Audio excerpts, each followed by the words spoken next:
Greetings Exiles, Lexi here with the Infinite Lightning Warp Blood Mage build guide for Path of Exile 2.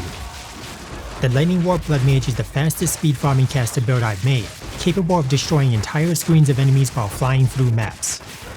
The clear speed is insane due to Lightning Warp teleporting to ball lightning projectiles and enemies in calling range. Once you start the gameplay loop, ball lightning projectiles are automatically triggered, so you only need to hold down the Lightning Warp button. Lightning Warp generates lightning infusions to empower arcs for 3 times more damage and additional chains. These arcs are automatically triggered to hit enemies from a long distance, even killing them outside of the screen. Enemies that survive their arc hits and are put in calling range can be warped on for even more mobility. Blink is also included in the build for maximum speed. Lightning Warps and arcs deal devastating damage, capable of deleting max difficulty pinnacle bosses in seconds without needing any skill swaps. Regarding survivability, the Lightning Warp Blood Mage features extremely high life and energy shield recovery, making the build nearly immortal. In this video, I'll first explain the build mechanics and skill rotations. Be sure to watch the Getting Started section if you're new to my builds. Stay tuned until the end of the video to see my gear, but remember to check the written guide at PoE Vault for all the build details. Let's get started. My very first build during the early access release of Path of Exile 2 was the Lightning Conduit Stormweaver, utilizing a similar concept to the Lightning Warp Blood Mage. The original premise of the build was simple: cast ball lightning with additional projectiles, then cast Lightning Warp on them to teleport and cause an explosion. Lightning Conduit used to be insanely overpowered, so it was triggered to finish off elites while clearing maps. Max difficulty Zesh had 32 million life at the time, and Lightning Conduit could instantly kill him, earning the build the nickname of the One-Shot Sword. After nerfs to Archmage and mana stacking in patch 0.2, the Blood Mage has become the best ascendancy class for a spellcaster build. Let's cover all the Blood Mage tech utilized in the Lightning Warp build. Blood Magic converts mana costs to life costs, and then Spell Leech recovers the life spent for unlimited resources. Adziri's Acuity is equipped to leech back life instantly from critical hits. Grasping Wounds and Crimson Power significantly boost survivability. An equipped chest armor with 1000 energy shield also provides 1000 life, and when Rathpith Globe is obtained, maximum life also scales crit chance and spell damage. The increased critical hit chance from Rathpith Globe is combined with Sunder the Flesh to achieve 100% crit chance for Lightning Warp. A crit capped Lightning Warp is highly effective at leeching back life with the Adziri's Acuity and generating consistent energy for cast on critical. In addition to the instant life leech, an insane amount of life regen is granted by Sacrifice of Blood. Keystone nodes in the passive tree are converted to Sacrifice of Blood by slotting a nearby Undying Hate Timeless Duo with Tribute to Tech Rod. Sacrifice of Blood regens the entire life cost of skills over 8 seconds, and is further enhanced by other nodes in the passive tree. A 10% chance to gain Arcane Surge when you deal a critical hit is enough to maintain permanent uptime while in combat. By default, Arcane Surge grants 15% increased cast speed and 20% more mana regeneration rate.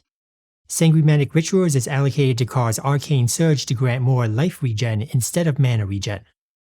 Small nodes in these clusters also provide increased life regen rate and increased effective Arcane Surge to improve Sacrifice of Blood.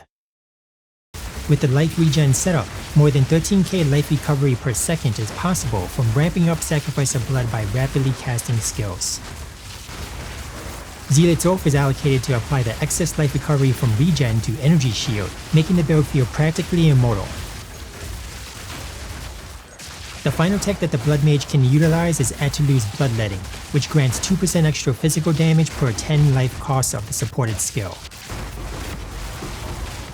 Due to the huge cost multipliers of Bloodletting and Sacrifice of Blood, my Lightning Warp costs almost 1200 life and gains a staggering 238% extra physical damage. The extra physical damage is then converted to cold damage by Embitter to freeze enemies, and deal more damage against bosses when elemental weakness and elemental exposure reduce cold resistance. The Blood Mage is superior to the Stormweaver in all aspects, including infinite resources, immortal life and energy shield recovery, and additional damage scaling with Rathpith Globe. If you haven't rerolled your Stormweaver for a Blood Mage, what are you waiting for? Let's move on to the build mechanics outside of the Blood Mage Ascendancy. The newest version of the Lightning Warp build utilizes a cast-on critical setup with tech for a gameplay loop. Ball Lightning and then Lightning Warp are manually cast to generate energy for cast on critical, which is socketed with Arc and another Ball Lightning. The triggered arcs chain through enemies outside of your screen, often putting them into calling range so you can warp to them, and apply shock with 50% more magnitude. Triggered skills cannot generate energy for more triggers. The beneficial interaction being utilized is that a manually cast Lightning Warp still generates energy when exploding a triggered Ball Lightning projectile or an enemy put into calling range by a triggered arc. Continue spamming only Lightning Warp to fill the entire screen with an endless supply of Ball Lightning projectiles, as long as enemies are present to hit.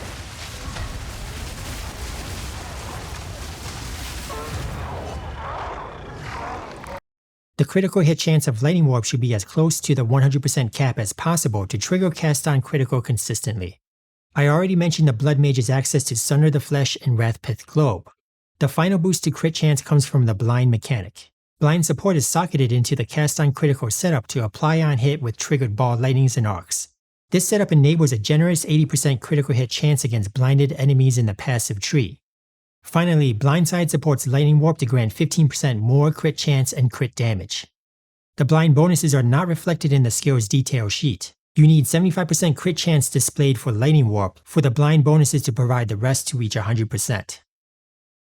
Cast speed is a priority stat for smooth gameplay and to increase DPS. Stack cast speed on your wand, amulet, rings, glove sockets, and nodes in the passive tree to spam Lightning Warp faster.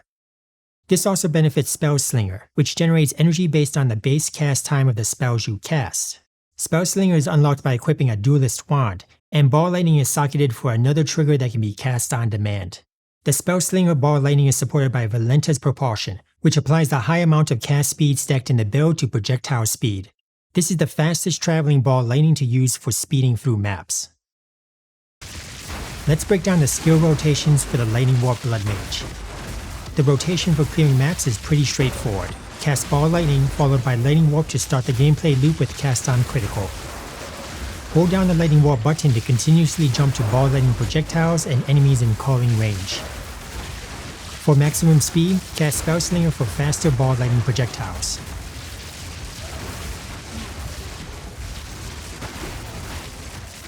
A full skill rotation can be executed against pinnacle bosses to maximize damage. Before the boss spawns, spam Lightning Warp to ramp up the life regen from Sacrifice of Blood.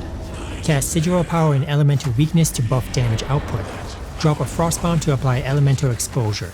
Once the boss is attackable, cast Ball Lightning once and then hold down Lightning Warp for the cast on critical loop. The Lightning Warp Blood Mage is not my first build of the league, so my character already has a lot of currency invested. I still need to do more testing with budget gear, but the Lightning Warp Blood Mage should be playable as a starter endgame build. None of the uniques are required to start playing, although Rathpith Globe and Atulu's Bloodletting provide massive damage boosts. Since the Lightning Warp playstyle requires you to jump into close range of enemies, Undying Hate with Tribute to Tech Rod is highly recommended for Sacrifice of Blood, combined with Zealot's Oath to enhance survivability. If you do not yet have any currency to invest into the Lightning Warp Blood Mage build, I recommend starting the league in the same way I did, using Ice Nova. This build is effective at dealing massive damage early on, thanks to the code-infused Ice Novas and Snap to finish off frozen enemies. Once you finish the campaign, transition to the Ice Nova Comet endgame build to start maps. Comet is added to the setup to deal more damage, especially against bosses. Keep farming to earn currency for the key unique items. If you want to continue playing cold-based builds, the Frostbolt Comet Blood Mage starts with more damage than the Lightning Warp build. The Frostbolt build requires Snake Pit, but its price has dropped significantly compared to other key unique items. The downside is that the Frostbolt Comet Blood Mage has more buttons to bind and needs a skill swap against pinnacle bosses. I recommend eventually switching to the Lightning Warp Blood Mage once you have all the items, if you want the fastest speed farming build with a more straightforward playstyle and no skill swaps. All the written guides for these builds are linked in the video description. This is the current high budget gear on my Lightning Warp Blood Mage character. Remember to follow the written guide for all the build details, including the stat priority on gear, skill gem setup, and passive tree. If you learned something new in this video, you owe it to me to hit that subscribe button. Until next time, peace out and happy slaying.